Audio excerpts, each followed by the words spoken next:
YouTubers, Bald Rhino here. I did just get back from PSA the crossover effort that I had for the 1959 Roberto Bob Clemente. And I just want to commend everybody and thank you for your recommendations. I had people tell me to break it out of the SGC case. I had them, folks tell me to just keep it in, and then some to just try to cross over. So since everything I have is in PSA and SGC is just not really grading much other than T206 anymore, and may actually merge with PSA, all those rumors, I said, you know what, I'm just going to do it. Particularly when SGC didn't announce anything at the National of any consequence. I said, you know what, I'm just going to do it.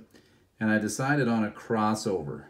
And so you'll see here, and I thought it was kind of risky because I've tried to cross over things from Beckett to PSA and it didn't work out. So I have had one good success in that area, but everything else not so much. So before further ado, here's what I got.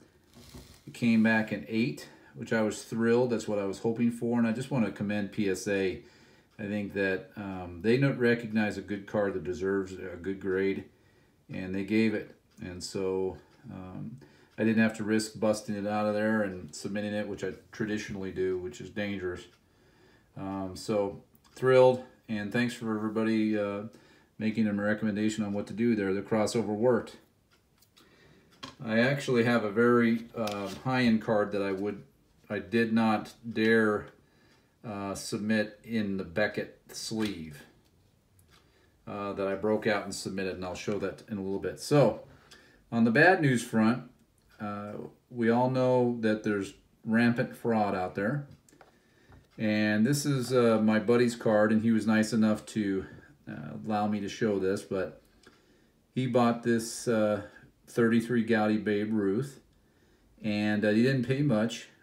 Because it is in really bad shape, but the dealer did tell him it was authentic, and so he submitted it with one of my giant bulk orders, and it came back not authentic or questionable authenticity. And so I just, again, man, when you're buying vintage cards, I just can't see why you would buy anything that's not graded. I just think that, you know, we all have better things to do with the money we have than to buy a card that's not authentic. But I thought I'd show that to you. Because, man, it sure looks authentic. Look at the back.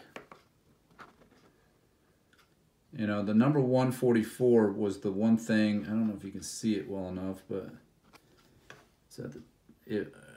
that's the one thing I thought maybe it might tip it to not authentic. But it was really a bummer.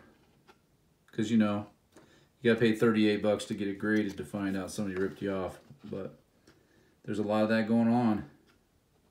So, and then just to remind everybody why we collect, I finally, for a celebratory gift to myself, since I had a recent birthday, I said, you know, I've always wanted this card. I love the dude. I've actually met him twice. He's spectacular. If everybody had his attitude, it would be a better place. And so I said, you know what? I'm going to buy this card. And I don't see it very often in the gym at 10. But he may actually be done playing. But I wanted everybody to see it. Just take it back to just having fun with the hobby. And getting the cards that, you know, probably no one will ever buy back from you. But who cares? It's just a fun, beautiful card. So thanks again for all the recent subscriptions, and once the card gets back from PSA that I tried to cross over from Beckett, I'll show it to you. Take care.